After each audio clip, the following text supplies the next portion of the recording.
il faut comprendre. À l'époque, le patron du CSA, c'est-à-dire l'homme qui a droit de vie et de mort sur les chaînes de télé et surtout sur la concession de Canal+, c'est Dominique Baudis. Et ce Dominique Baudis apparaissait dans le dossier. En vrai, il avait été balancé par ses copains politiques et de sa loge franc-maçonne, de façon à ce que leur petite sauterie avec des mineurs soit couverte. Ok ? C'est-à-dire qu'il balançait un gros nom. Lui, je crois pas qu'il faisait des trucs à des enfants.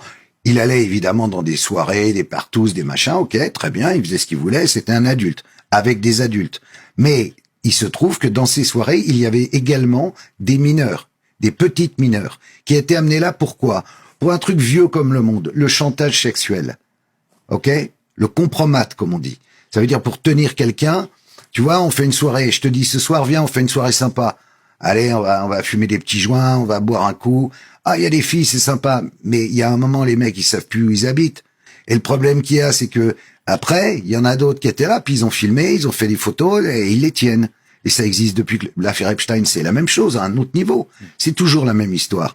Et donc, quand j'ai voulu raconter ça à la télé, les mecs m'ont dit, c'est no way, tu racontes pas. Et j'ai dit, je vais raconter, parce que je pourrais plus me regarder dans la glace, je pourrais plus faire le vrai journal, je pourrais plus rien faire, en fait, si je dis pas ce que je viens de découvrir.